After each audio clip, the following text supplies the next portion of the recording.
todavía tenemos mucho por conquistar y preparar pues, las elecciones a nivel de Lima Metropolitana, que va a ser el gran reto que tienen todos los compañeros, y ese va a ser el mensaje de legitimidad, de unidad y de fortalecimiento de un gremio democrático que nace con sus bases. Y eso acá, compañeros, no puede haber injerencias. Si alguien quiere generar problemas, los problemas los genera los que indudablemente no pueden tomar el control.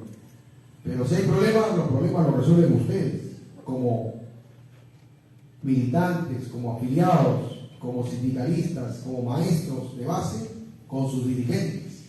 Y eso, compañeros, deben tener claridad, y no puede haber injerencia de ninguna naturaleza, y menos aún de personas ajenas al gremio. Y en ese sentido, felicitar, compañeros, por este evento, y que no debe ser el único. Hay que seguir para adelante. Los tiempos tan difíciles, pero estamos a prueba para seguir con firmeza y revertir pues la adversidad, porque esta lucha recién empieza y con lucha venceremos. Muchas gracias,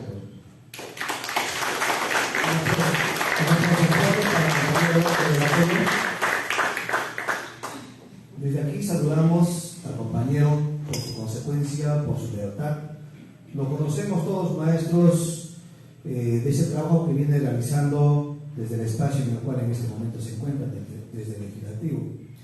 Sabemos que es bastante difícil, sabemos que son momentos bastante difíciles, el contexto ha cambiado, maestros, y en ese entender, seguramente aquí el congresista con la sapiencia, con esa trayectoria, con ese clasismo y con esa consecuencia, los siguientes pasos los habrá dado. En ese entender, maestros, vamos a continuar con esta asamblea. Vamos a darle la palabra aquí al compañero Willy Burgos del sector 15, quien nos va a dilucidar un poquito más respecto a lo que es el 30% por preparación de clases. Un fuerte aplauso, por favor, para el compañero Willy Burgos. Muchísimas más fuerte, compañeros. Muchas gracias. Vamos a empezar proyectando los que hemos preparado.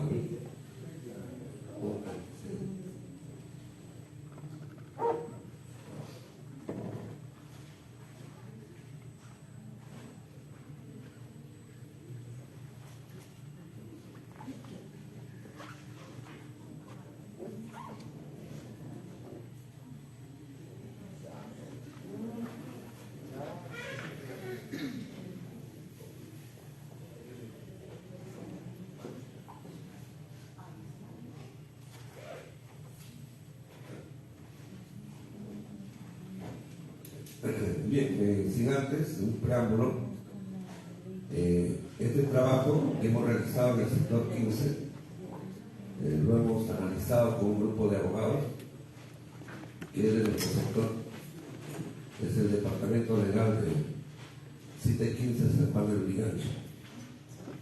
Los colegas, amigos, abogados están presentes en esta sala. Hago referencia al doctor Raúl Vilches, quien ha sido partícipe de este análisis de la ley. Lo mismo al doctor Juan Álvarez, miembro del Departamento Legal en nuestro distrito, y al doctor Pedro Fernández, que también ha sido posible dentro de este tipo de análisis que hoy le vamos a mostrar a ustedes como un aporte de nuestro sector. Para los antecedentes de la ley del pago del 30%, nos vamos a remitir a la ley original, que es la ley del profesorado, la 24029. En el artículo 48, ahí dice claramente que el profesor tiene derecho a percibir una bonificación especial mensual por preparación y evaluación, equivalente al 30% de su remuneración total. debemos resaltar y subrayar que es en base a la remuneración total. Bien, el personal directivo y jerárquico, así como el personal docente de la Administración de Educación, así como el personal docente de Educación Superior, incluidos en la presente ley, perciben además una bonificación adicional por el desempeño del cargo y por la preparación de documentos de gestión equivalente al 5% de su remuneración total. El profesor que presta servicios en zona de frontera, selva, zona rural, altura excepcional, zona de menor desarrollo relativo y emergencia, tiene derecho a percibir una bonificación por zona diferenciada del 10% de su remuneración permanente por cada uno de los conceptos señalados hasta un máximo de 3. En base a este artículo 48 se vino a pagar, pero luego una controversia con un decreto supremo. El decreto supremo, la 051 del año 91 de la PCM, específicamente los artículos 8, 9 y 10, precisa que el artículo 48 de la ley 24029 y su modificatoria, la 25212, se aplica sobre la remuneración total permanente. Y ahí viene la discrepancia. ¿Por qué? Porque la ley del profesorado, en su artículo 48, dice en base a la remuneración total. Y en este decreto supremo nos habla en base a la remuneración total permanente. Miren qué es lo que dice en el artículo 8. Para efectos remunerativos se considera a remuneración total permanente aquella cuya percepción es regular en su modo, permanente en el tiempo y se otorga con carácter general para todos los funcionarios directivos y servidores de la administración pública, y está constituida por la remuneración principal, bonificación personal, bonificación familiar, remuneración transitoria para homologación y la bonificación por refrigerio y movilidad. B. ¿Cómo conceptualiza la remuneración total? Es aquella que está constituida por la remuneración total permanente y los conceptos remunerativos adicionales otorgados por ley expresa. Lo mismo que se da por el desempeño de cargos que implican exigencias y o condiciones distintas al común. Artículo 9. De conformidad con el artículo 5 del Decreto Supremo número 089-2006, Economía y Finanzas, publicado el 20 de junio de 2006, se precisa que los incrementos de impuestos en el marco del proceso de homologación de los docentes de las universidades públicas forman parte de la remuneración total, bajo el concepto de Decreto de Urgencia 033-2005, conforme a lo establecido en el presente literal. El artículo 9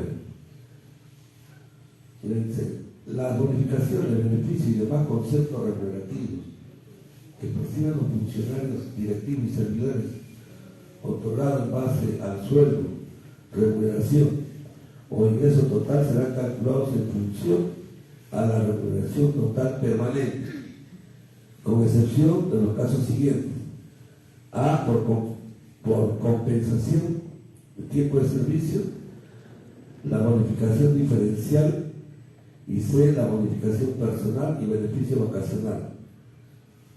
Artículo 10. Precísense que lo dispuesto en el artículo 48 de la ley del profesorado número 24029, modificada por ley 25212, se aplica sobre la remuneración total permanente, establecida en el presente decreto supremo.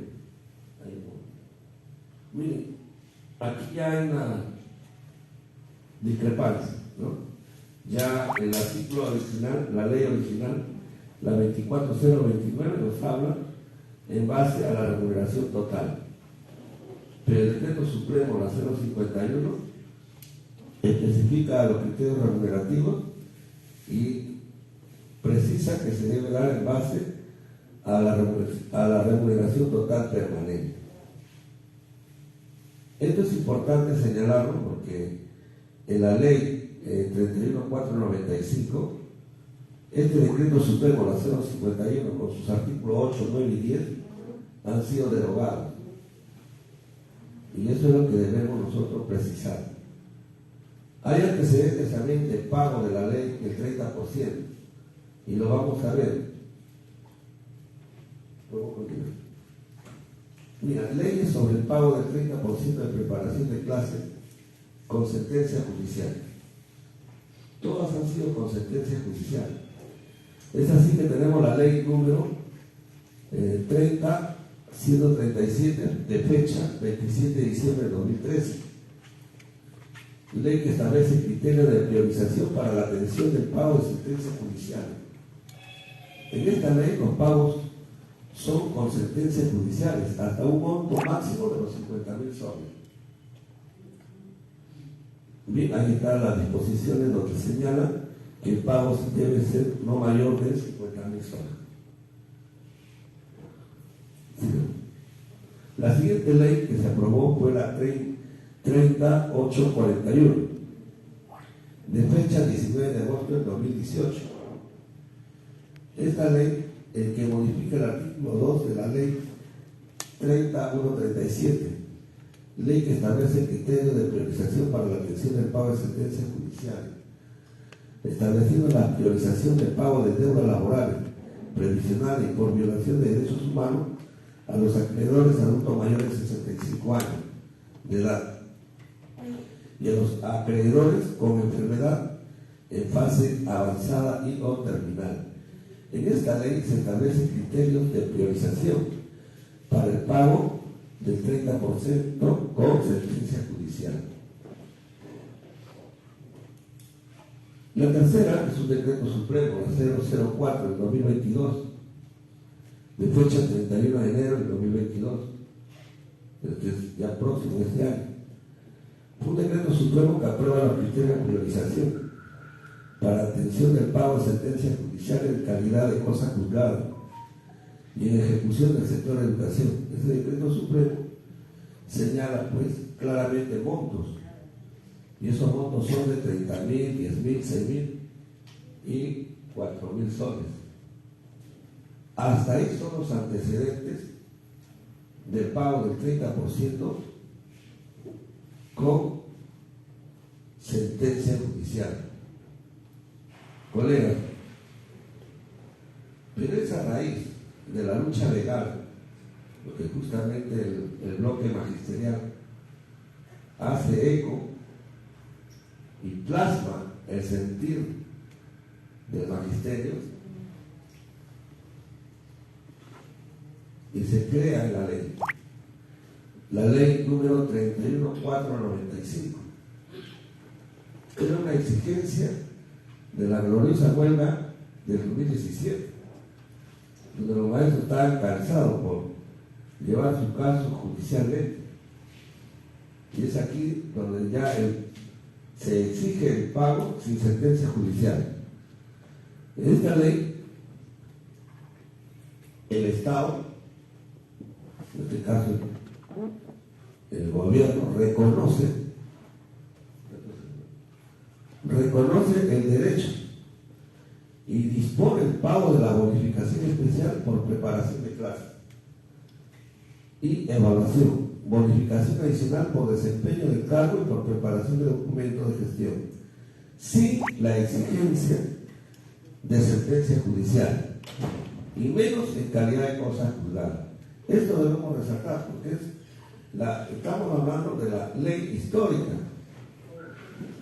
donde el Estado primero reconoce que hay una deuda social, segundo que va a pagar, y tercero que no necesita judicializar. Esto es lo que debemos resaltar. Esto es parte de la lucha legal, de la exigencia de la base.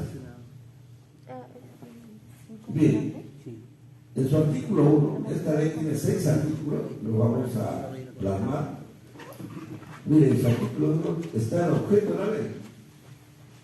¿Qué dice? La presente ley tiene por objeto reconocer el derecho de los docentes, activos, cesantes y contratados en sede administrativa a percibir las bonificaciones dispuestas en el artículo 48 de la ley 24029, ley del profesorado, modificado por ley 25212, tomando como base su remuneración total, sin la exigencia de sentencia judicial, y menos en calidad de cosa juzgada.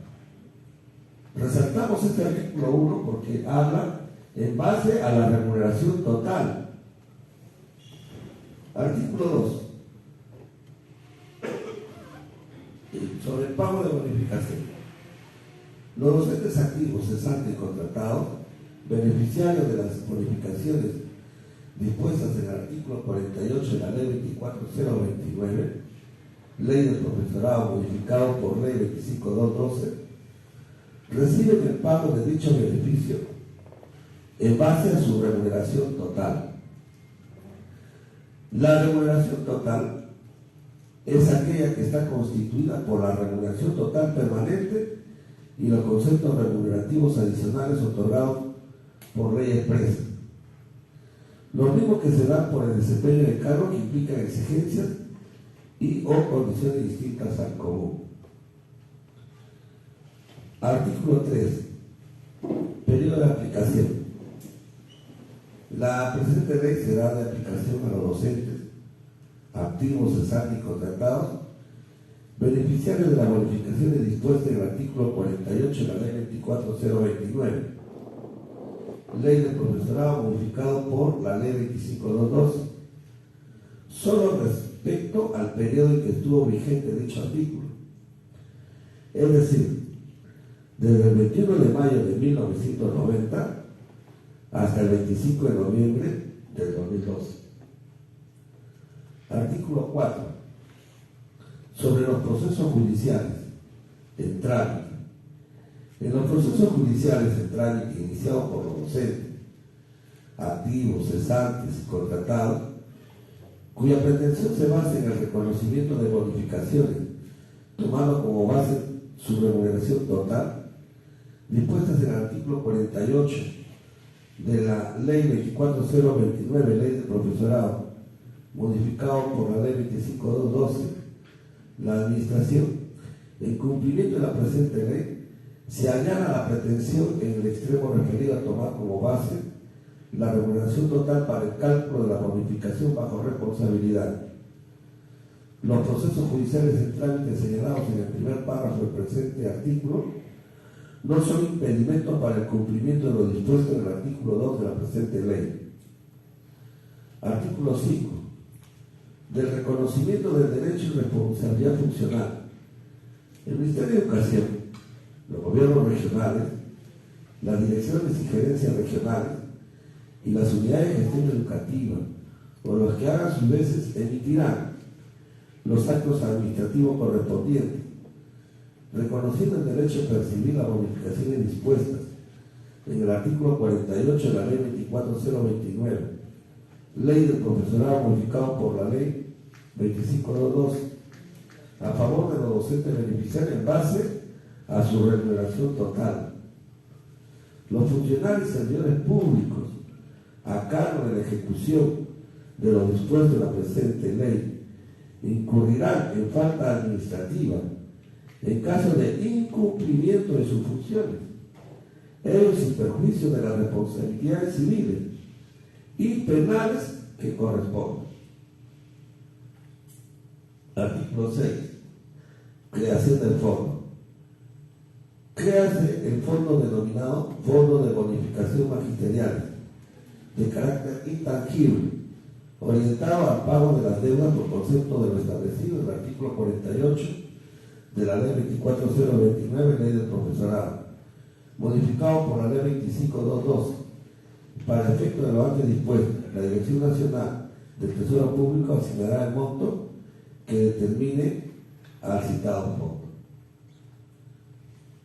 Disposiciones complementarias.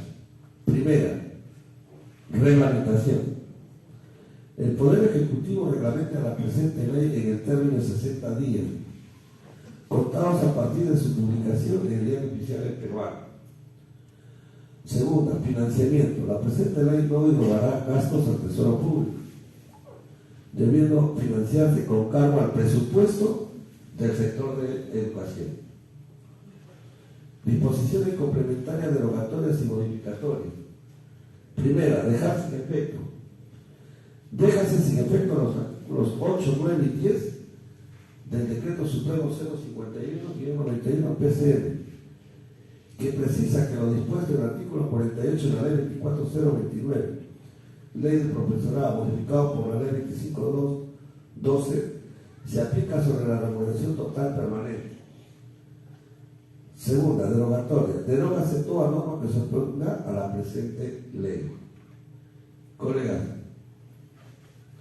con esto hemos leído, hemos analizado la ley 31495. Esta ley reconoce que el pago se debe dar sin sentencia judicial y luego que su cálculo debe ser en base a la remuneración total, tal como es el origen de la ley 24029, y ha derogado los artículos 8, 9 y 10 del Decreto Supremo 051, donde los cálculos se hacían en función a la remuneración total permanente.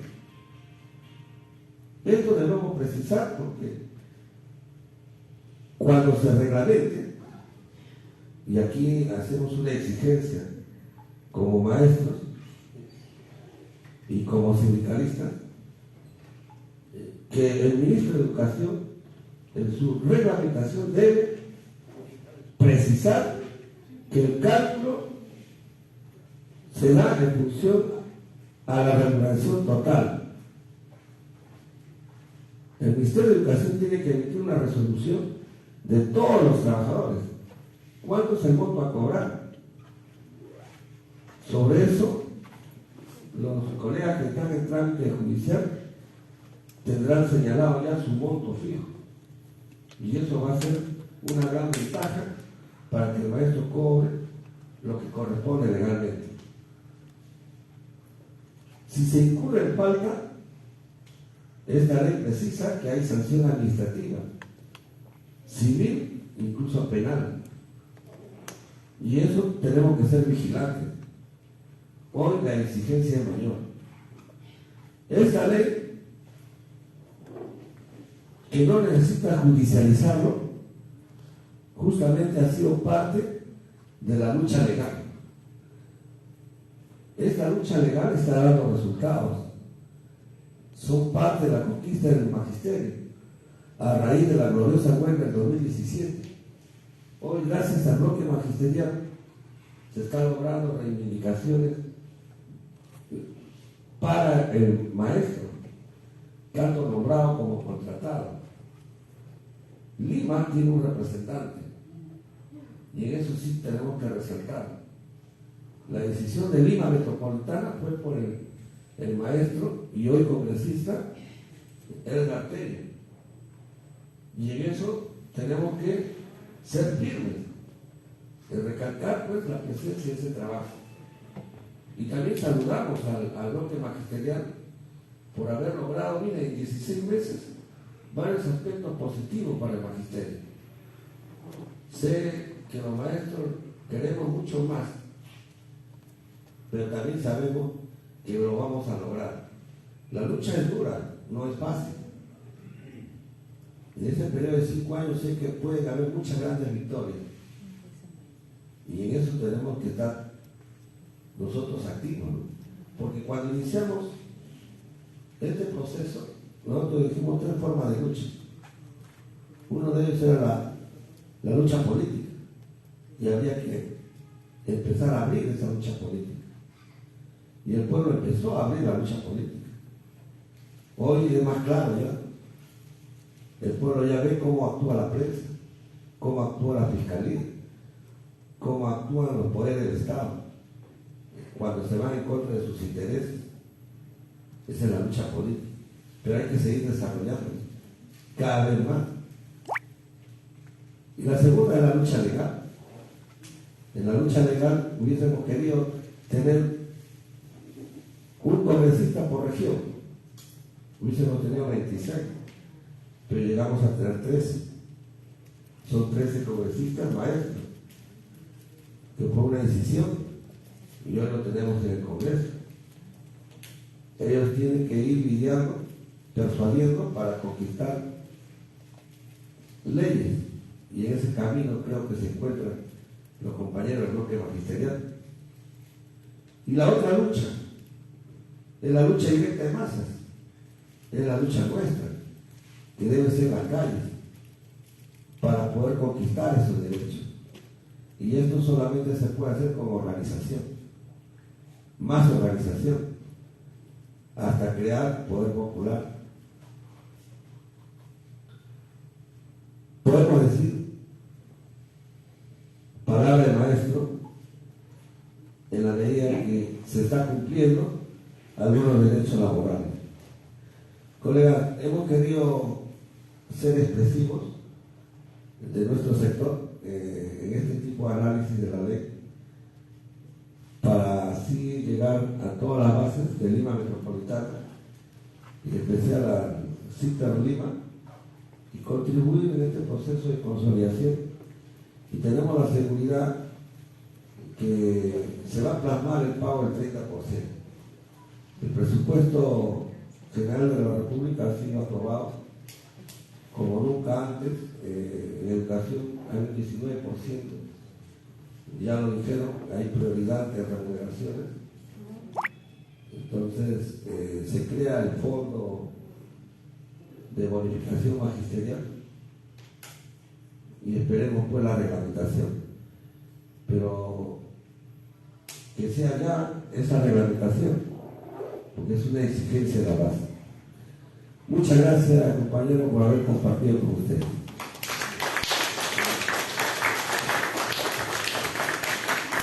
Muchísimas gracias al compañero Willy Urcos por llevar adelante esta bonita ponencia. De igual forma al equipo legal que le acompaña, como el maestro lo ha manifestado, ¿no? Y que bueno, éxitos, felicitaciones.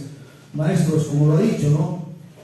El compañero Willy, este es un trabajo, esta es una lucha que no se ha iniciado pues el día de hoy, sino que esto data de hace mucho, y de repente con mayor contundencia en la huelga nacional indefinida del 2017.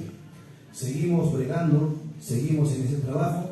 Yo sé que esta es una más de las asambleas, una más de este conversatorio que hemos tenido, y de aquí para adelante seguramente en cada sector vamos a ir desmenuzando de a poco, maestros, el trabajo que venimos desarrollando. Desde el clasista y consecuente sector 14 de nuestro Willy, nuestro saludo, nuestra felicitación, y a cada uno de ustedes también, maestros. Y también manifestarles que estamos trabajando nosotros, en este momento estamos bastante enfocados en lo que es el campeonato magisterial, que ya estamos llegando prácticamente a la parte final, estamos en la cima, ¿no? Entonces vamos a tener una bonita clausura el 17 de diciembre, el sábado 17 de diciembre, desde las 10 de la mañana, al cual los invitamos desde el sector 14 a que todos ustedes puedan estar presentes, maestros. Somos compañeros, somos maestros, somos amigos, somos luchadores sociales, somos sindicalistas, y qué bonito sería para nosotros tenerlos a cada uno de ustedes. De igual forma, en nuestro trabajo hemos planificado llevar adelante nuestra chocolatada, que lo vamos a hacer efectivo el día jueves 22 a partir de las 3 de la tarde. Lo vamos a hacer en la Casa de la Juventud, que está en Pedro Miota. También, maestros, se le hace extensivo esta invitación. Para terminar mi participación, maestros, de repente como balance, a lo largo de este año hemos llevado diferentes actividades, diferentes eventos. Hemos empezado con seminarios en el mes de enero y febrero a nivel del sector 14, a nivel del CITER Lima. Hemos tenido actos culturales en homenaje al Día de la Mujer, al Día de la Madre, al Día del Maestro, y también ya estaba planificado lo del deporte. La verdad que para nosotros ha sido una experiencia muy bonita, puesto que después de 2 años pues, de estar encerrados por eso de la pandemia, nos hemos vuelto a reencontrar con muchos maestros. Y también aquí hay que agradecer, maestros, no solamente de repente a la cabeza de la Secretaría General, sino a toda la directiva del SUTE 14. Aquí mis agradecimientos a los grandes maestros que en todo momento nos han acompañado, a la Secretaría de Economía, a nuestro secretario de Deportes, a la subsecretaria. Aquí tenemos muchos maestros, a la organización, a lo que es pedagógica, a la Secretaría de Asuntos Pedagógicos, que cada uno, maestros, ha sabido llevar adelante en su debido momento lo que se había planificado. Y desde aquí también, maestros, se les hace esa invocación a que sigamos trabajando, maestros. A veces de repente nosotros vemos un poquito largo el camino, a veces vemos de repente con un poco de desgano, con desaliento, pero debe ser motivo para que nosotros, maestros, sigamos en la brega las grandes conquistas que se vienen dando. En este año y medio, como lo ha manifestado el maestro Luis Yurcos, es cierto, maestros, ha habido muchos logros que gracias a los maestros, al compañero del Gartello que en todo momento ha estado con nosotros, se han dado. Desde el legislativo ha ido empujando, ha ido planteando, ha ido plasmando, y hemos tenido momentos bonitos, maestros, en el cual nos hemos abrazado, hemos festejado, como lo ha manifestado el mismo maestro del Gartello, cuando salió adelante lo que es la CTS. Era un logro, pues, que no nos imaginábamos que de pronto del 14 se iba a elevar al 100%, se hizo efectivo. De igual forma, cuando también se promulga la ley del 30% sin sentencia judicial, aquí promovida por el congresista del Gartello, por el gran compañero, de igual forma, maestros. Cada logro ha sido de repente el alimento, nuestra motivación a seguir en esto. Y sigamos, maestros. Yo sé que hay mucho todavía por hacer, pero tiene que continuar ese trabajo cohesionado, ese trabajo firme, ese trabajo con convicción, maestros. No desmayemos en esto. Les hago esa invocación, motivémonos, maestros. Yo sé que juntos podemos hacer grandes cosas y no solamente pues esperemos, como en algún momento alguien dijo, ¿no?, de que de repente todo caiga del cielo, sino también sigamos en la lucha, maestros. Muchas gracias y una vez más agradecer al compañero El Gartello por esa disposición de estar siempre con nosotros, no solamente en este momento. Yo sé que él ha dejado de lado muchas actividades oficiales que tiene por estar con nosotros, por conversar, por escucharnos, maestros, y también por hacer llegar también todo lo que viene trabajando. Entonces agradecerles una vez más, maestro El Gartello, ¿no?, como compañero, ¿sí? Y también, maestros, estos espacios se abren para que ustedes también puedan hacer preguntas. No sé si de repente alguna intervención, maestros. Aquí está el compañero del Gartello, está el compañero Luis Yurcos, para que nos pueda de repente dar un poquito más de luz. Se abre, maestros, el rol de preguntas, rol de oradores. Lo podemos hacer levantando la mano.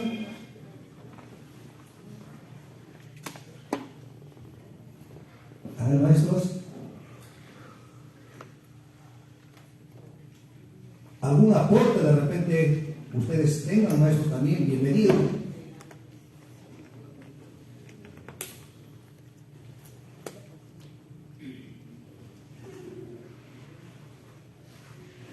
Sí, adelante, maestro, por favor. Buenas noches, colegas, compañero Teo. Esta circunstancia de ver cómo más de 100.000 maestros, ¿no?, que han venido defendiendo su lucha magisterial. Sin embargo, hay un principio, ¿no? Cómo se ha incrementado, por ejemplo, en diferentes leyes. Antes de la última ley del magisterio, se incrementó automáticamente lo que tenía en primera escala a la segunda escala y la segunda a la tercera escala, como una forma de doblegar al maestro. Sin embargo, los más de 100.000 maestros han defendido ese derecho y pedimos, ¿no?, que se tenga presente en los próximos proyectos para que se reconozca automáticamente el incremento, ¿no?, de las escalas para los maestros, que son más de 100.000 en todo el país. Gracias. Gracias, compañero.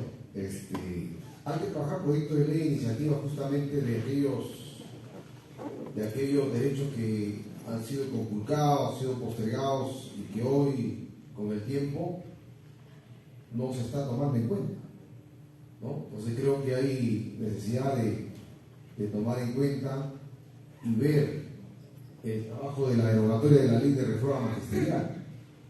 Eso, por ejemplo, es una necesidad que hoy se han presentado causales que vician ya a esta ley de reforma, como les mencionaba, la aprobación de esta ley que ingresan de manera automática los profesores que eran del régimen de la 276 de las Fuerzas Armadas, Fuerzas Policiales.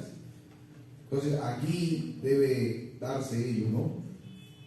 Algún profesor me preguntaba en una reunión, me decía, no, profesor, soy profesor de primera escala, el que habla también en consejo mantenido consecuente a nuestros acuerdos que nos daban las asambleas generales, pero hoy el tiempo ha pasado, han cambiado de leyes y somos los más agredidos porque somos los más discriminados en nuestras instituciones educativas.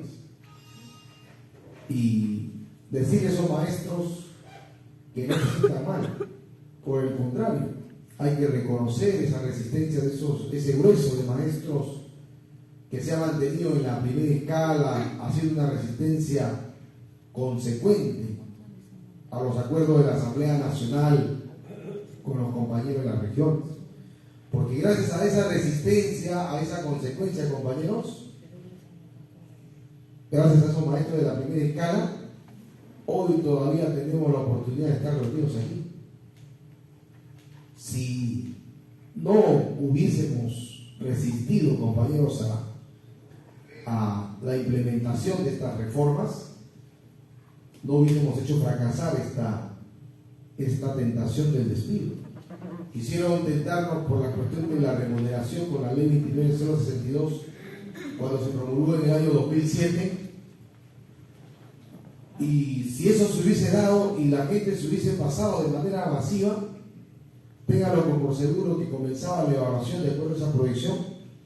La primera evaluación comenzaba en 2009, la segunda evaluación se iba a dar en 2012 y la tercera evaluación en 2015.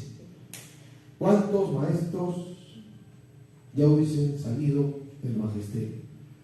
Y eso que con la ley de reforma incluso, ustedes recordarán que estaban ya amenazando porque iban a comenzar ya con el nivel inicial y comenzaron con el grueso de maestros, primero la vitrina de la tercera, cuarta, quinta y sexta escala, que era un promedio de 5.000, y luego con el grueso de maestras de 20.000, pero nunca soltaron los resultados. ¿Por qué? Porque justamente ahí venía pues el quiebre, iban a desenmascararse ante la intención de despedir muchos maestros y privatizar la educación pública. Entonces, gracias a esos compañeros, hoy nos mantenemos todavía firmes y estamos aquí. Y gracias a esos compañeros también logramos que el grueso del magisterio pueda incorporarse a esta huelga del 2017, donde ahí nos miramos quién era de la primera, la segunda, todos estábamos a una sola voz a defender la educación pública, el derecho del maestro al régimen laboral estable y otros derechos que hemos estado juntos. Entonces yo digo, compañeros, y los maestros, así como nos agreden, parece mentira, compañeros, los maestros, a pesar que nos agreden y que los gobiernos compiten quién agrede más, el maestro es el primero que está actualizado y está preparado. Por eso muchos maestros tienen 2 carreras. Muchos maestros tienen maestría, doctorado, tienen especializaciones. A pesar que ganamos poco cuando estamos en el aula, pero sin embargo el maestro da un espacio, a pesar de que hay carga familiar, hay responsabilidades y la remuneración también es mínima. Entonces, ¿por qué entonces discriminar al maestro de la primera escala si en el colegio el maestro de la primera, maestro de la cuarta, maestro de la quinta hace la misma función, hace el mismo trabajo? Hasta incluso el maestro que dice, no, el maestro de la primera hace más que el otro maestro, pero ya sería entrar en enfrentamiento. Yo creo que, compañeros, el reconocimiento pleno que se le daría a los maestros sería eliminar esa barrera de discriminación que ahora establece la ley de reforma. Si ya hizo agua la ley de reforma ya con una serie de modificaciones que ha transgredido la propia ley, entonces, ¿para qué mantener la discriminación que a partir de la tercera escala puede ser directivo especialista? Si el maestro que está preparado lo está desde la primera escala hasta la última escala, tiene dos carreras, maestría, doctorado. Entonces, compañeros, ¿qué hay que hacer? Justamente en una otra reunión que tenía, manifestaba a los compañeros asesores de que hay que preparar un proyecto de ley donde se elimine esa discriminación al maestro, y que todos los maestros sean considerados, sea de la primera, segunda, tercera, para postular a ser directivo, a ser especialista, porque para ser directivo se debe concursar. Entonces, ¿por qué limitarle al maestro que con su esfuerzo ha mantenido la educación pública y ha mantenido el trabajo docente? Entonces, ¿por qué ahora no reconocerlo? Y ese proyecto de ley, compañeros, estamos elaborando y esperamos terminarlo la próxima semana y presentarlo para poder darle ese reconocimiento a los maestros, mientras seguimos trabajando también en otro proyecto de ley, que es el proyecto de ley de derogatoria de la ley de reforma, y en la cual todos nosotros, compañeros, le hemos contribuido a dar un aporte. Yo sé que a nivel de la federación también están trabajando, pero hay que dar un aporte ahí. Y sería un paso importante de reconocimiento de la necesidad de que se elabore una nueva ley de reforma, pero una reforma con participación de los maestros. Y de igual manera es lo que nosotros buscamos, que los maestros, cuando terminan su labor como activos, también tengan una jubilación, una pensión digna, sin desmerecer el trabajo de los policías. Los policías, cuando llegan al cese, porque tienen 30, 35 años, el policía tiene su pensión de 2.600 a 2.900 soles. Bien, bueno, el policía sacrifica también su vida, un servidor público. ¿Y por qué no se da ese mismo reconocimiento al maestro? Que el maestro también es un servidor público, que también da su compromiso y su trabajo para trabajar con sus alumnos, con su comunidad.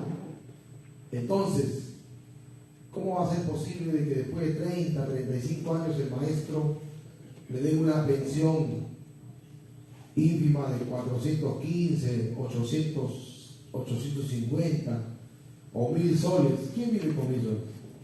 Entonces, compañeros, creo que es tiempo ya de que haya esos cambios. Y de este espacio legislativo también estoy preparando un proyecto de ley de una nivelación, una pensión digna para los maestros. Y yo estoy seguro que el compañero Pedro también como maestro va a tomar también su iniciativa y como ejecutivo también lanzar esa nivelación que el maestro cesante, el maestro pensionista, también merece un reconocimiento de esta naturaleza. Y ahí estamos trabajando un proyecto de ley. Hay otro proyecto de ley que es el famoso artículo 33 de los directores, de los directivos. Y miren, la ley de reforma nació meritocrática, pero en el proceso se ha modificado con varias leyes, con varios decretos, hasta incluso ya con una ley 3541, que ya terminó de modificar la ley de reforma en prácticamente más del 90% de la ley de reforma original. Y la ley de reforma original nació para el directivo, decía que la gestión lo va a hacer en 3 años y evaluación permanente en el cargo. Y luego de los 3 años de gestión como director bajaba aula. Entonces la pregunta era, la evaluación en el cargo pues durante que asuma su gestión.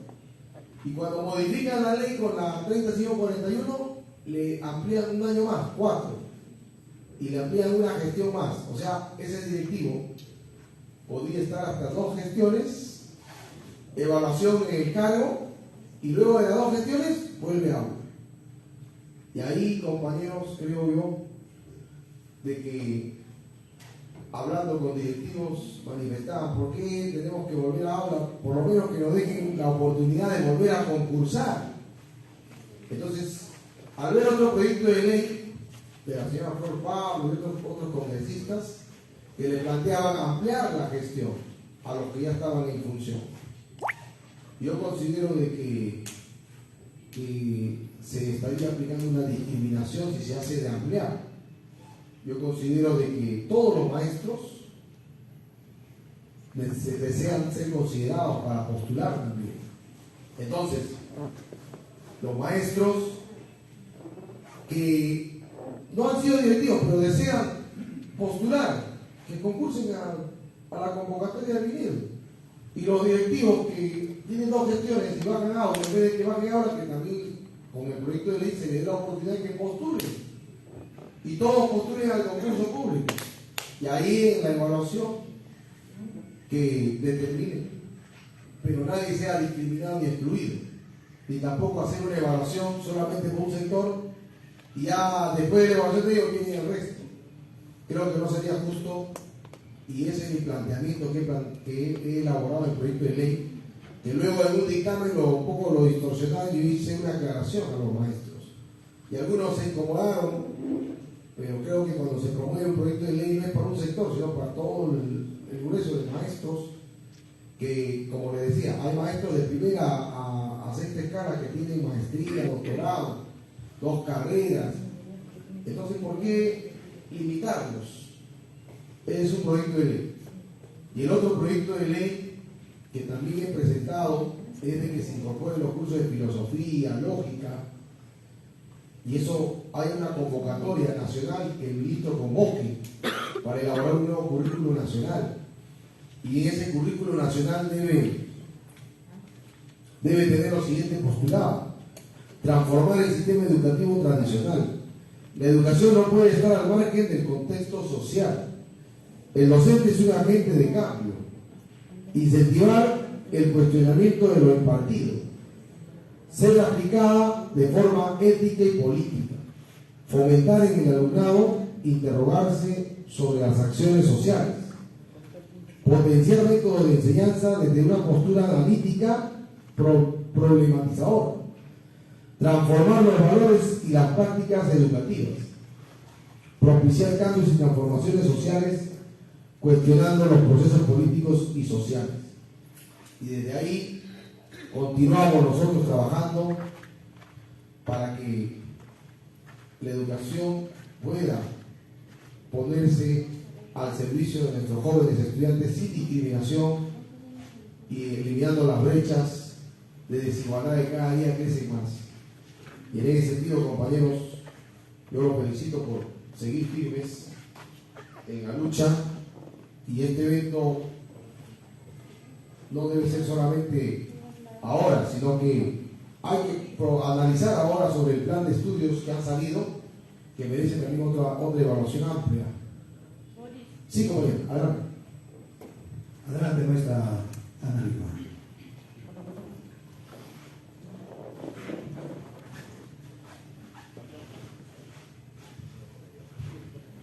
Bien, colegas, muy buenas noches. Colega congresista de Artello, en primer lugar, yo como maestra estoy muy agradecida a usted y también al bloque magisterial por haber iniciado muchos derechos, nos ha ayudado a conquistar nuestros derechos que han sido olvidados muchos años. Y mi pregunta es, quisiera que me aclare, porque son de varios maestros, la ley de pago del 30% de la deuda social, que es cierto, es maestro, ¿verdad?, que se tiene que modificar porque después de la reglamentación, a la hora de los pagos que nos van a dar, dicen, comentan, ¿no? Hay rumores, son rumores nada más, de que no nos van a entregar todo. Por ejemplo, si un maestro ha judicializado más antes, y algunos como yo nunca he judicializado, entonces los maestros que han judicializado dicen que ya tienen un ejemplo, ¿no?, que va a percibir, por ejemplo, 40.000, digamos, ¿no? En cambio yo, que recién voy a judicializar, porque yo he ido a la UGEL 1, y lo que me han indicado es que primero tiene que reglamentarse. Es cierto que sabemos que no se ha reglamentado de parte del Ejecutivo. Entonces, ¿es cierto, maestro Edgar, que se tiene que modificar o no esa ley del pago del 30%? Otra pregunta, colegas. Como yo le decía, yo como maestra luchadora, porque yo sí, con derecho lo hablo, consecuentemente estoy luchando, no solamente por la defensa, para fortalecer la gobernabilidad de nuestro colega Pedro Castillo, también cuando hay alguna convocatoria de CITE Lima, ahí estoy. Entonces, yo le decía al colega Boris que este momento no es para pedir, por ejemplo, la salida del ministro actual, ¿no? Entonces, que pase este 7 de diciembre que el presidente, nuestro colega nuestro, va a ir a defensa al Congreso, ¿no? Porque después de eso, vayamos al Minedu, hagamos plantones, ¿no? Para que salga ese ministro, porque no está haciendo nada en bien de nosotros, de nuestro gremio. Entonces, no es el momento oportuno, yo creo, y porque el presidente tiene suficientes problemas, es un momento muy delicado que estamos viviendo ahorita. Y aparte de eso, ahora llegó Daniel, y nosotros como CITE Lima, mal o bien salimos siempre, consecuentemente, y a veces con Danielito no nos vemos, muchas veces los dos, y lo que molesta es que el dirigente nacional, me gustaría decir así al frente, yo me gusta decir las cosas, no sabe, no nos reconoce, ¿no? Sin embargo, hay otro grupo de CITE Lima, a ellos sí. Por ejemplo, hace poco, la última que fuimos, había un problema donde que ha agredido el señor Daniel Robles a una profesora de 14, y le hemos informado, tanto el profesor Daniel y persona, pero no ha hecho nada, ni siquiera una llamada de atención, lo que le había a la maestra, ¿no? Que le había atropellado. Entonces, todo eso, yo creo que merecemos respeto, ¿no? Y nada más sería mi participación, profesor Edgar. Quisiera que un poquito me aclare, ¿no? Sobre esa, ¿se debe modificar o no? Gracias.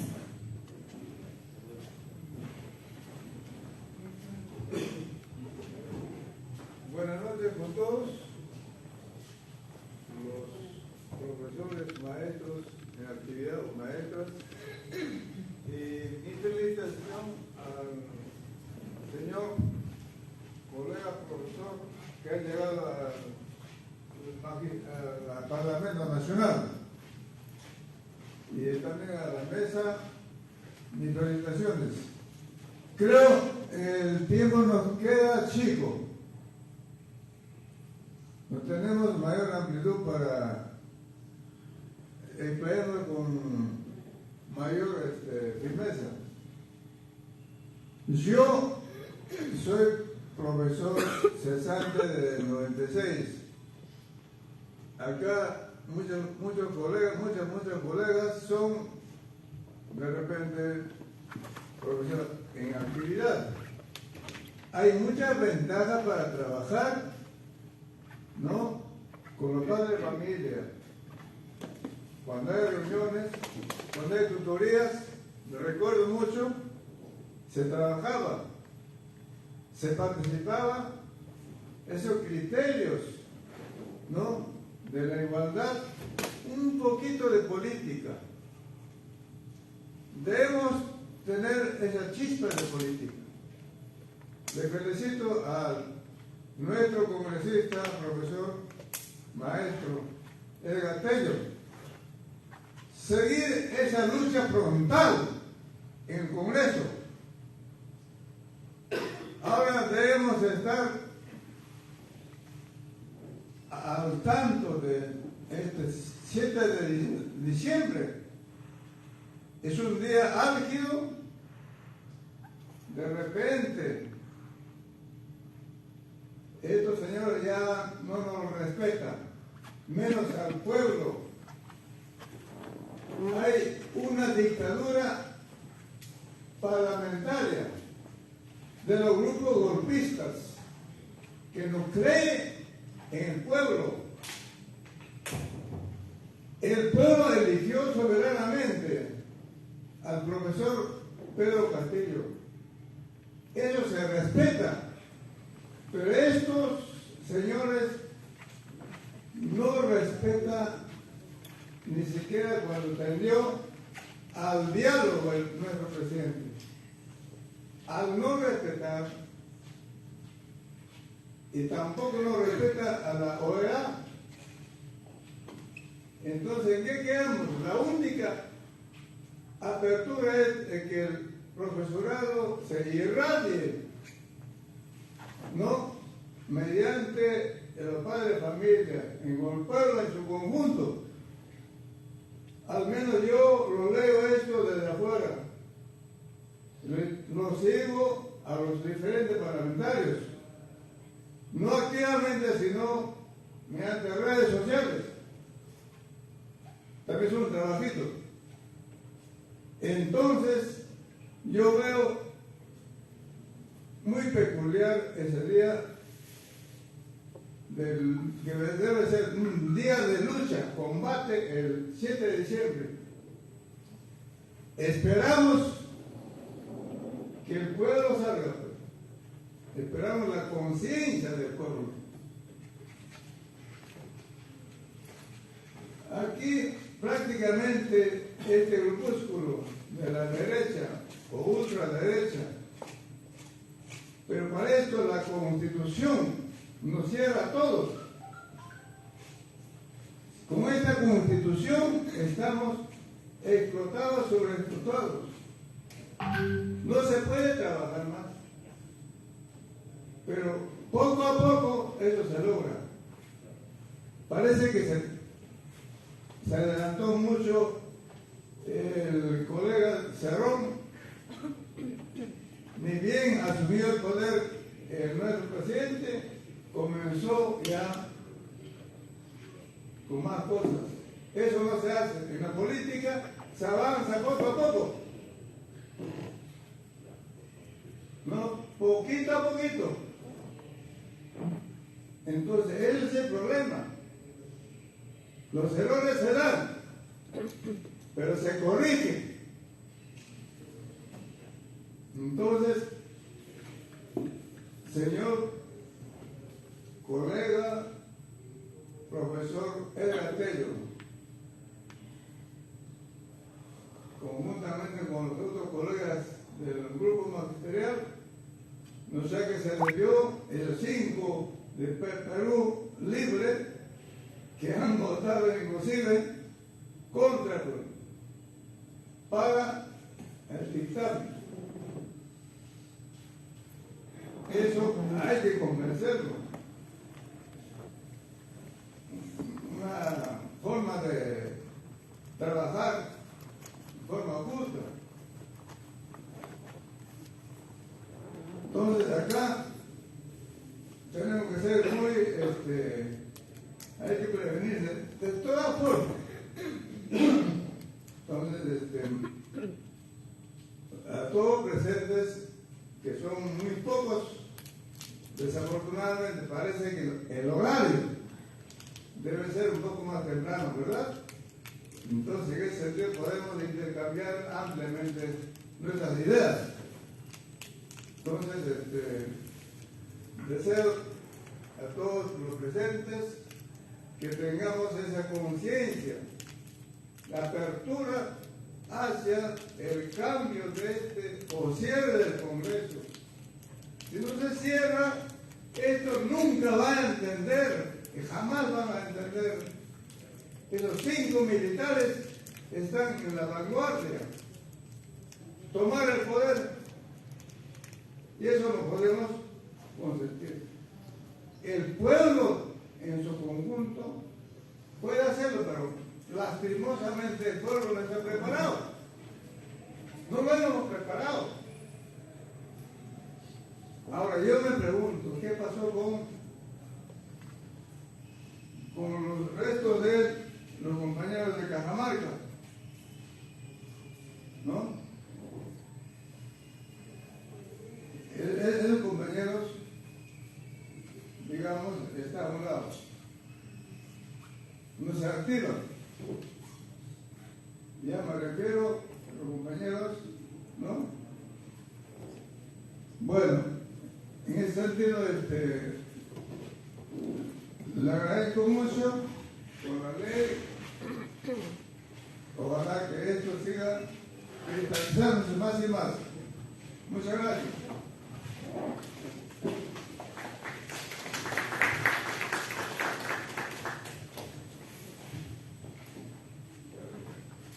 Buenas noches, estimado congresista del Arterio, colegas, todos.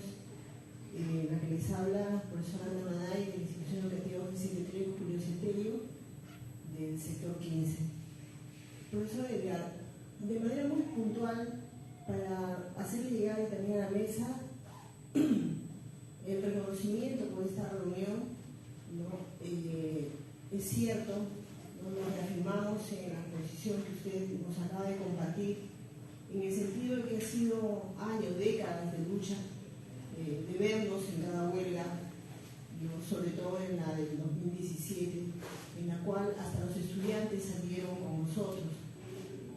Estas situaciones nos permiten y nos convierten, ¿no? En maestros dignos, es cierto, de primera escala. No usamos de todas las comodidades y preferencias que tienen las escalas más altas, y sin embargo esta situación nos permite trabajar con la frente en alto, seguir defendiendo nuestros derechos, conocedores de que estamos con la justicia y la razón.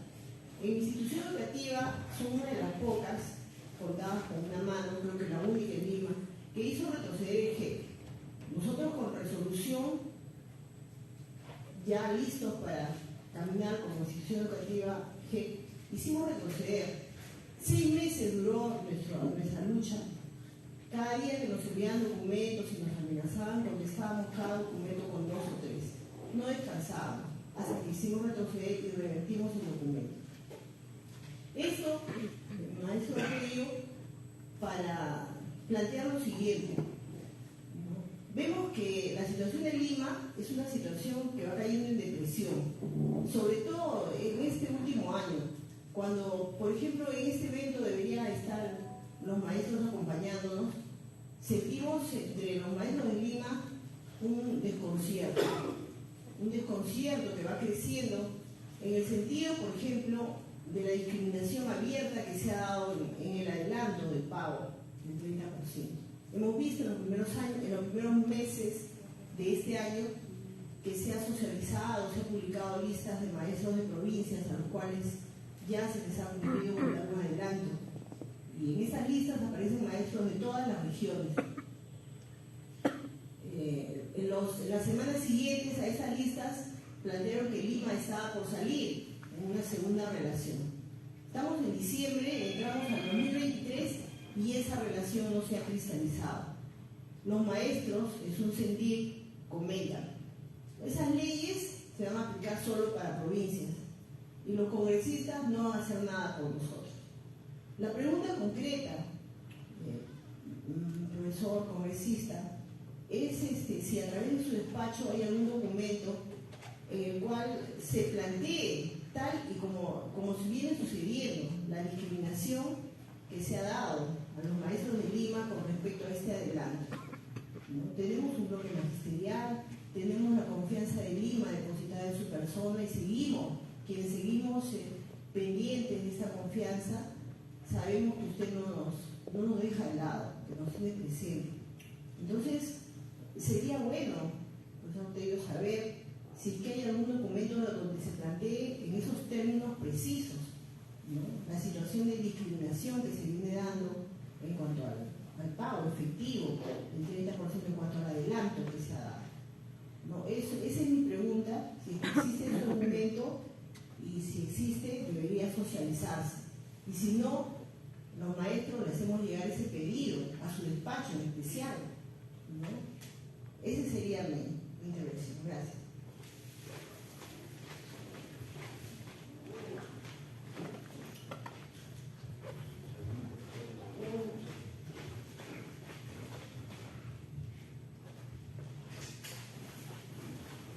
Miren, solamente para precisar sobre un pedido sobre la modificatoria de la la ley 31495. Bien, nosotros en el sector 15, en el análisis que hemos hecho, hemos visto que en todos sus artículos, son 6 artículos, y hay 2 disposiciones, habla que el pago se debe dar en función a la remuneración total. Y es claro. Segundo, esta ley es sin judicializarlo. Pero ¿qué es lo que falta? Falta la reglamentación. Entonces, ¿qué es? Nosotros nos hemos preguntado, ¿qué vamos a modificar si no está reglamentado? Y así, aquí sí discrepamos con algunos que plantean que en este caso del pago del 30%,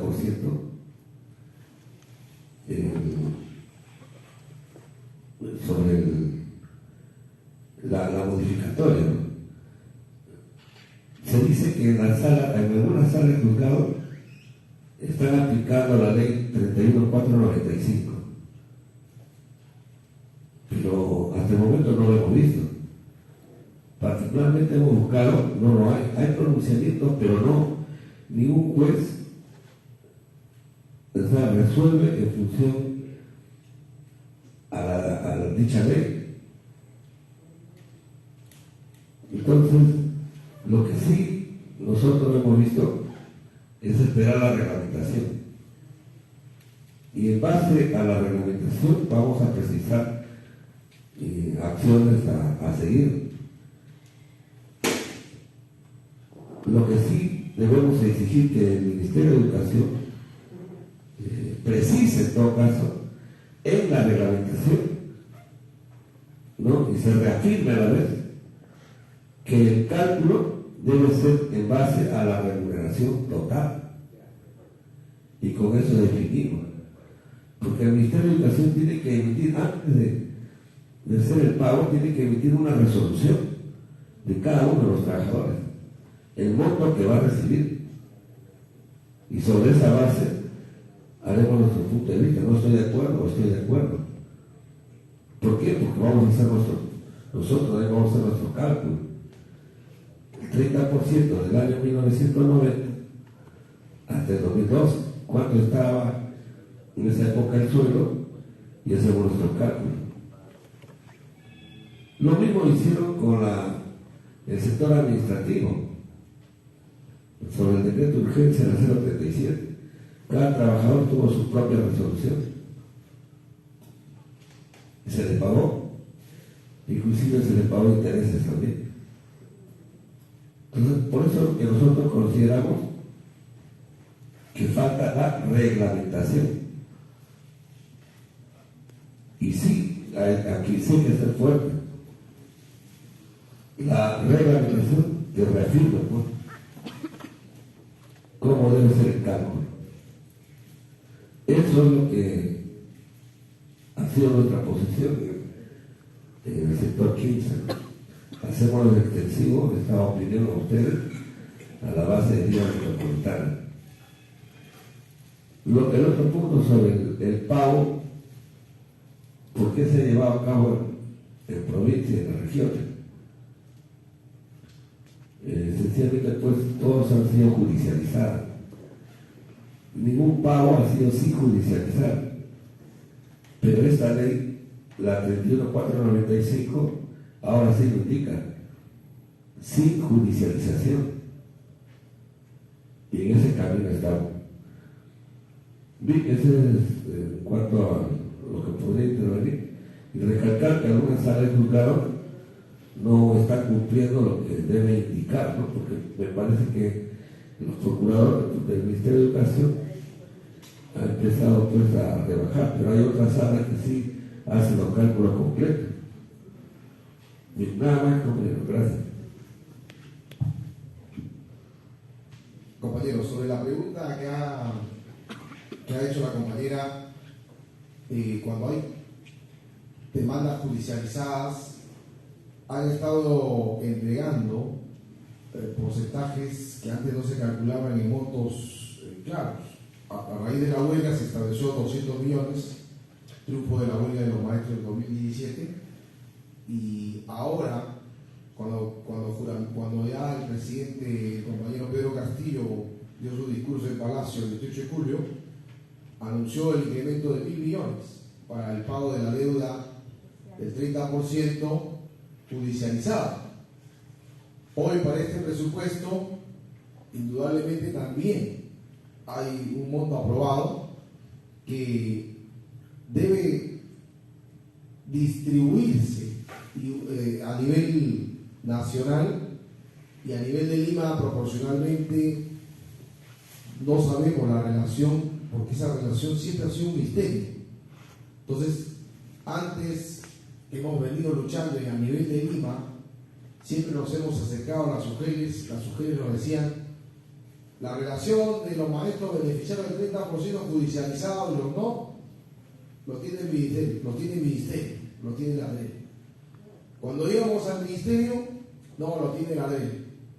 Íbamos a la ley, no, lo tiene el ministerio.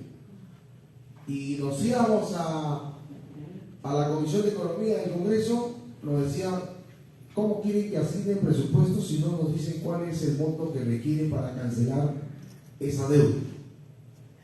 Es decir, todos se jugaban el gran boletón, y en Lima era justamente el gran problema que mantenían como secreto de Estado esa relación, y hasta ahora.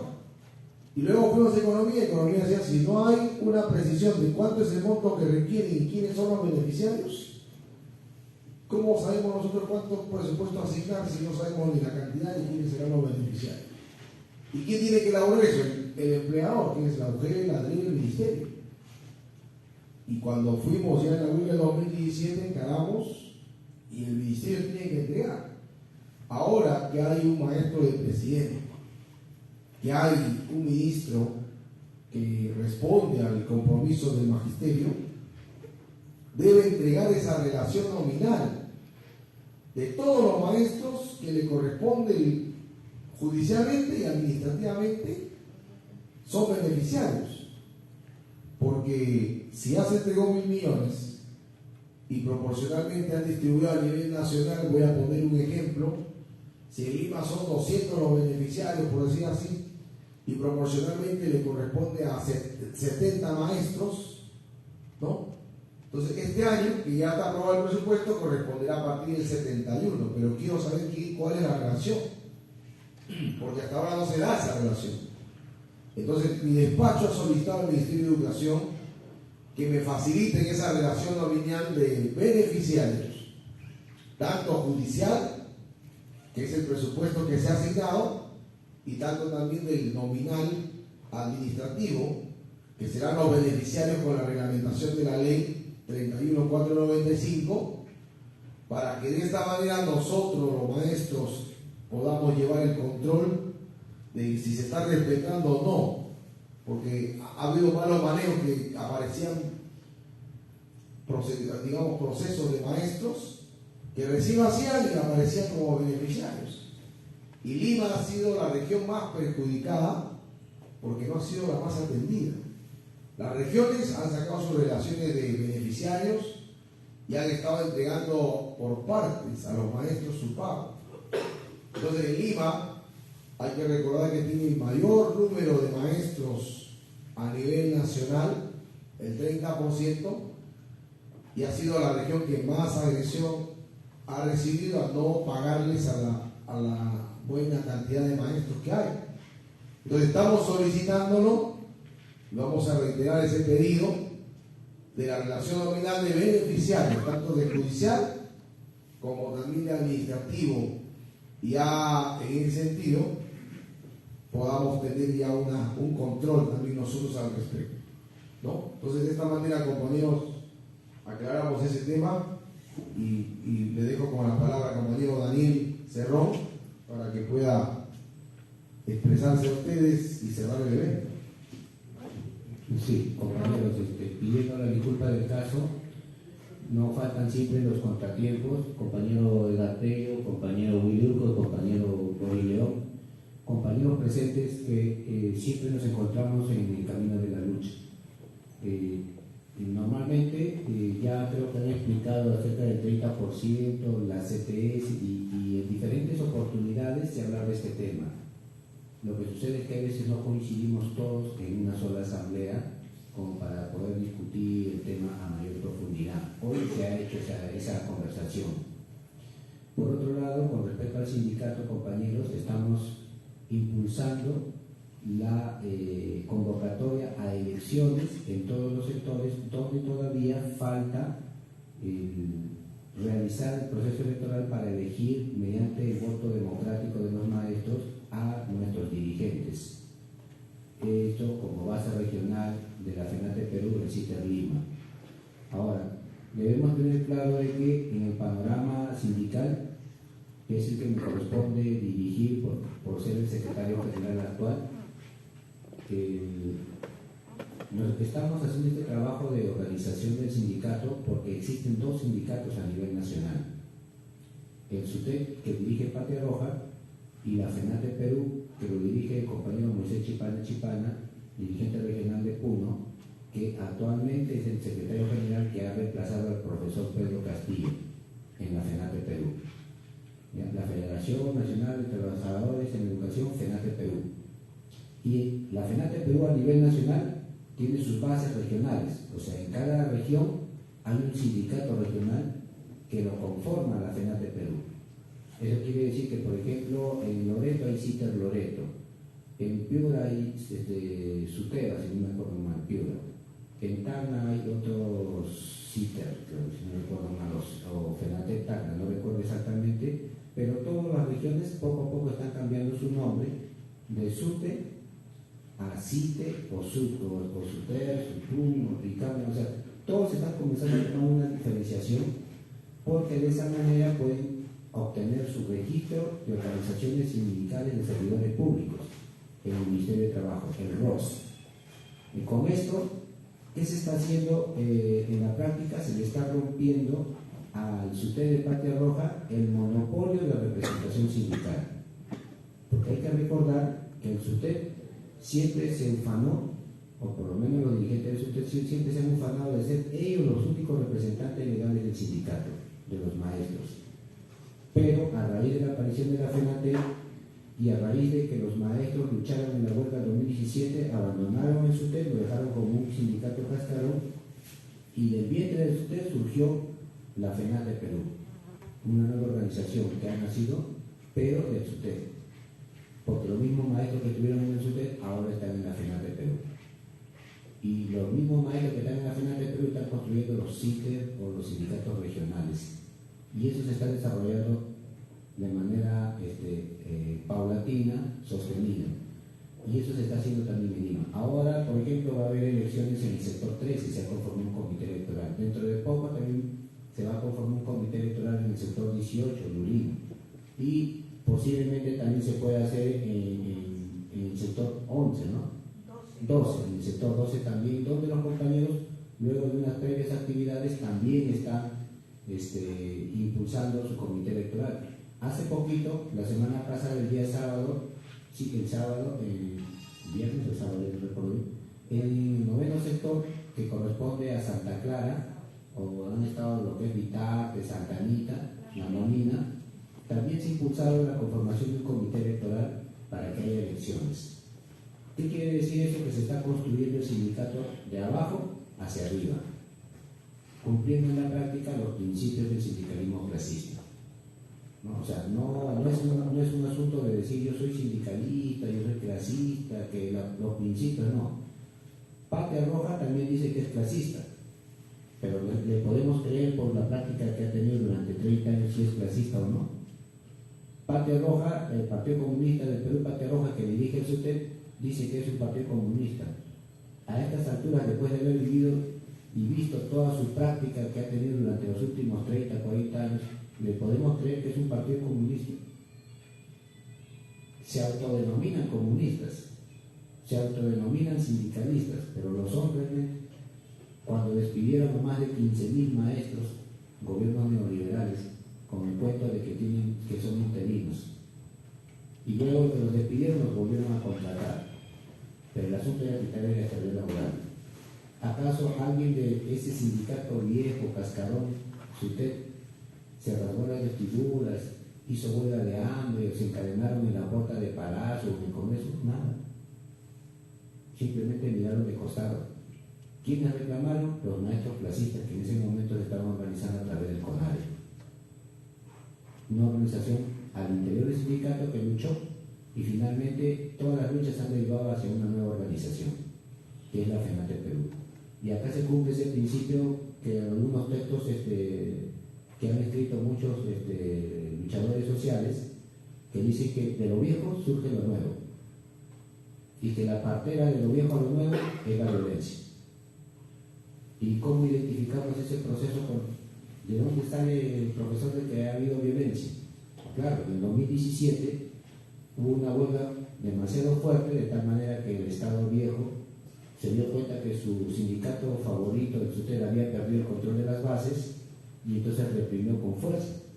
Denunciaron al compañero Tello, denunciaron al compañero Pedro Castillo, dijeron que era una banda criminal organizada, los protestantes del sur, y que estaban extorsionando al Estado, y que por lo tanto deberían estar presos.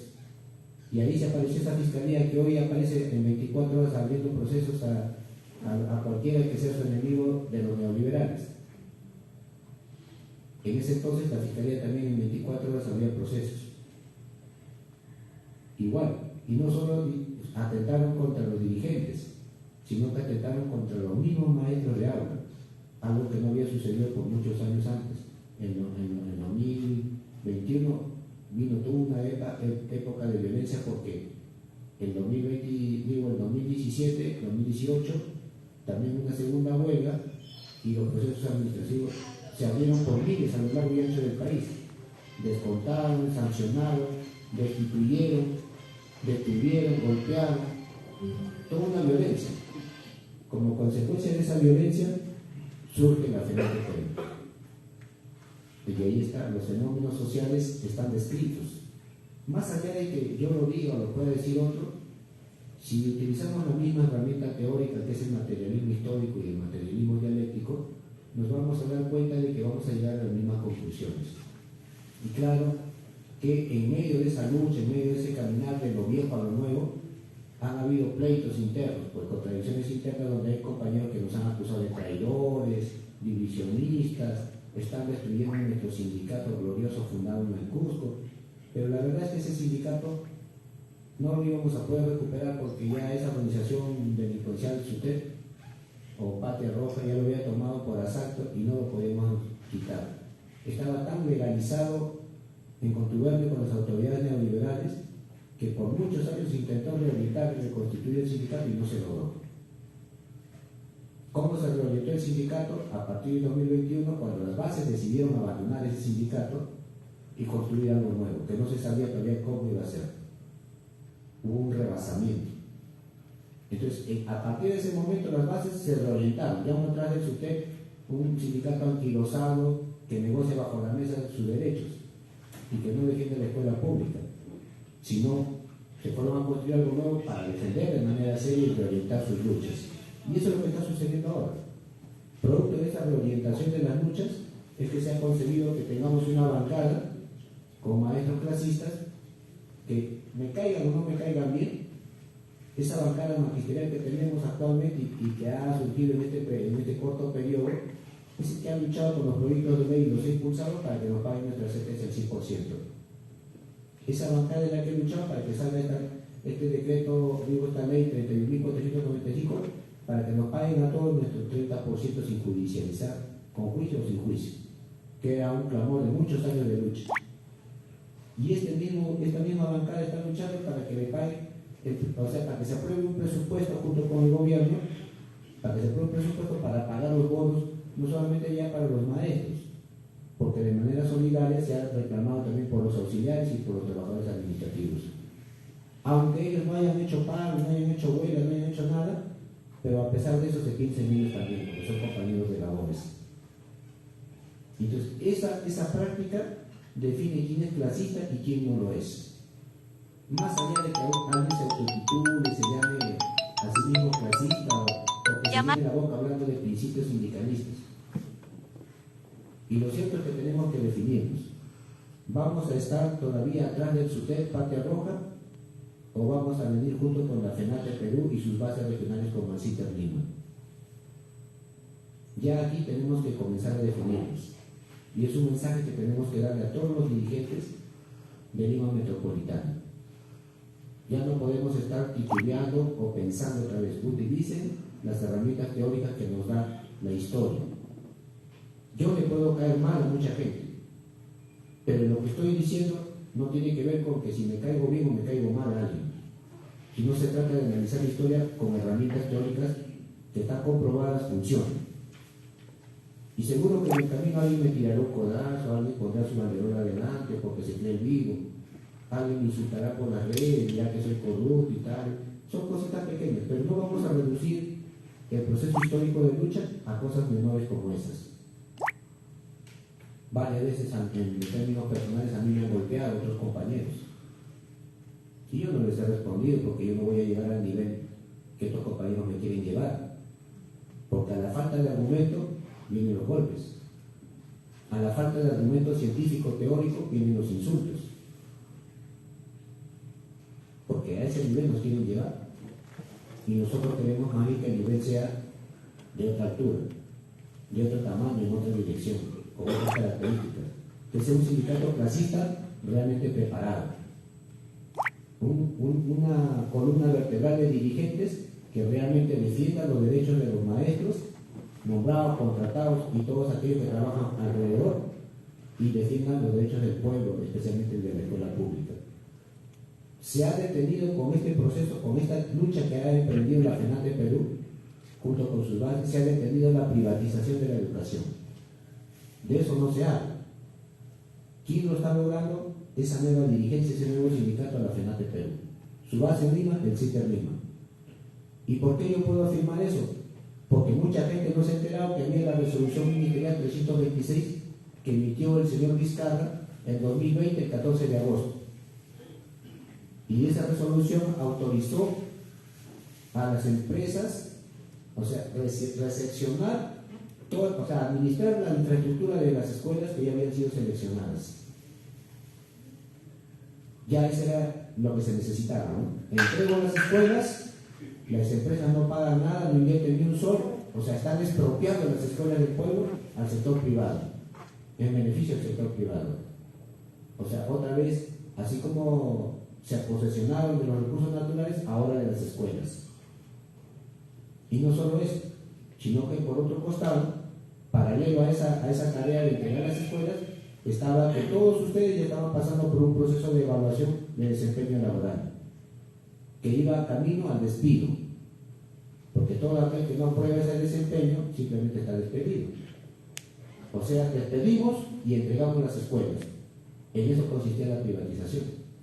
Eso se ha detenido, o por lo menos está en proceso de detenerse definitivamente. ¿Y por qué se está logrando eso? Por las luchas que la FENATE Perú se ha reorientado y se está luchando de manera seria. En ese proceso de lucha hay confusiones. Muchos maestros están pensando, ¿me voy con la FENATE Perú o sigo atrás de Patria Roja? Y después, compañeros, hay que definirse. ¿Van o no van a luchar por sus derechos? O vamos a mirar por WhatsApp y vamos a escribir por WhatsApp cómo el compañero Tello de la Cama Quitera lucha, cómo la FENATE Perú lucha, cómo el CITER Lima lucha, mientras que por WhatsApp decimos que son unos traidores, oportunistas y cosas por el estilo, sentados en mi casa. Creo que esa no es la forma de luchar, ni tampoco es el nivel para discutir. Vengamos a las asambleas, luchemos en las calles, y entonces ahí podemos conversar con mayor propiedad. Ese es el mensaje, compañeros. Ya estamos en otra etapa de la lucha.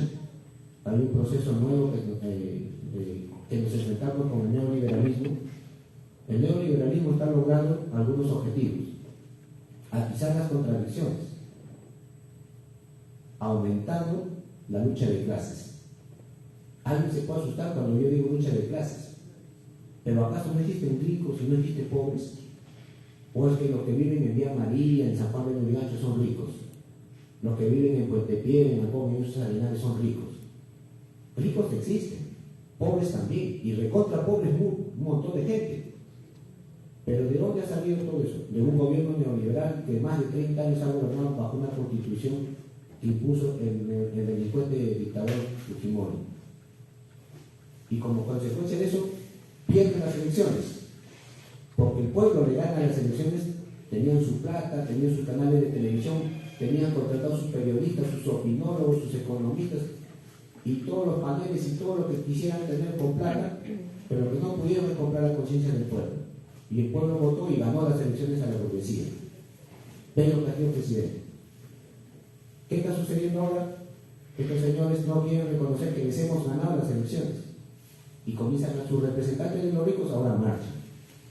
O sea, ahora marchan los ricos para contraponer a la fuerza del pueblo que sale a las calles a luchar.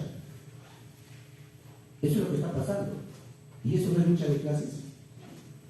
¿O qué cosa es? ¿Es un paseo? ¿Es un encuentro de clases? No, es lucha de clases. Porque ellos reclaman todo lo contrario a lo que nosotros reclamamos. Hay una confrontación. Solo que de eso no se quiere hablar. Decir eso es interrumpo, es el modalé. Bueno, pues señores, hay que tener suficiente coraje para decirlo entonces. Porque a eso nos vamos a someter. Entonces, compañeros, hay un proceso de lucha intensa. La burguesía quiere retomar el control del poder, por lo menos del poder ejecutivo, y Pedro Castillo sigue siendo inocente hasta que se pruebe lo contrario. Yo digo que es inocente hasta que se pruebe lo contrario. La ley lo dice, y yo creo que Pedro Castillo sí es inocente. Si él fuera un delincuente, hace rato hubiese hecho como hizo Fujimori en su gobierno. Pongo mi cámara para grabar a todos los que les voy a pagar. Entran los dueños de los canales de televisión, toman tu plata, acá está en fajos. Vengan los congresistas que son de los partidos de derecha, vengan, tengan su plata. Vienen los periodistas, tengan su plata. Y ahorita tenemos periodistas andando en la reunión presidencial diciendo que Pedro Castillo es el mejor presidente del Perú. Pero a cambio de qué, de recibir esos fajos que ya están grabados desde antes. Y eso es lo que no queremos. Si alguien fuera delincuente de ese tipo, ya hace rato hubieran negociado todo y nadie estaría reclamando. Pero como no pueden negociar bajo la mesa, entonces, bueno, que se vaya encerrando a su tierra, porque acá no queremos cerrarnos gobernando. Ese es el mensaje que nos dan. Y si es profesor, peor, porque esos son peligrosos. Y si es de escuela pública y de rural, peor, esos son más peligrosos todavía, porque son consecuentes. Y si son de barrios marginales de Lima metropolitana, no, peor, esos son peores todavía, porque esos son resentidos, porque son pobres y qué tal, y ese es el mensaje de ellos. Hay una lucha ideológica también ahí. Y nosotros tenemos que ponernos a la altura, entonces, de interpretar esos fenómenos sociales y no perder el tiempo en luchar a ver si me quiero llamar Cintermismo o todavía quiero seguir llamándome SUTE, rescatar el sindicato en el Cusco y andar divagando cuando las luchas en el frente están. No podemos perder el tiempo de esa manera, pues, compañeros, o a menos que les estén pagando para hacer esa tarea de sabotear la construcción de lo nuevo.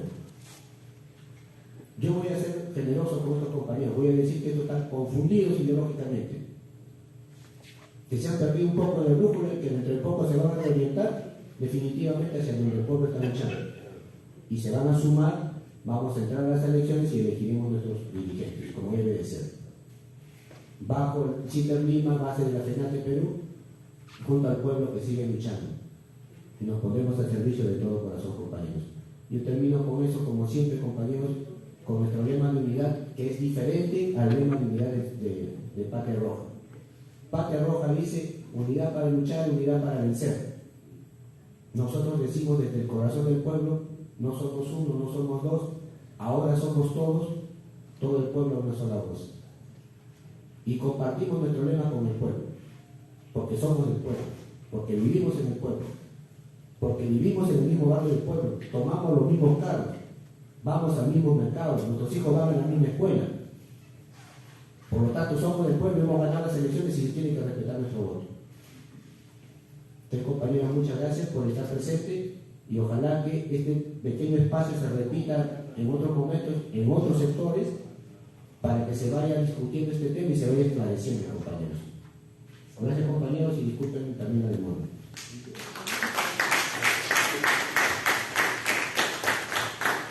Bien, compañeros, yo creo que ya no habiendo más participaciones, agradecemos la presencia del compañero, del congresista Gabriel Montes, del secretario del Centro de Lima, Daniel Seguro de Lima, del compañero Will Lucos y de todos ustedes, compañeros.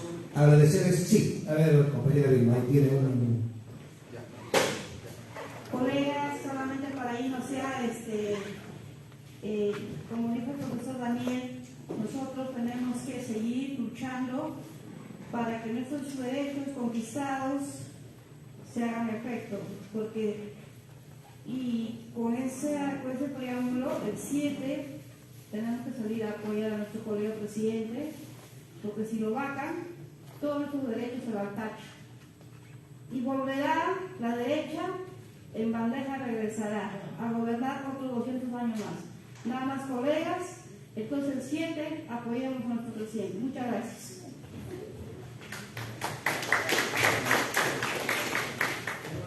Una foto, por favor, adelante.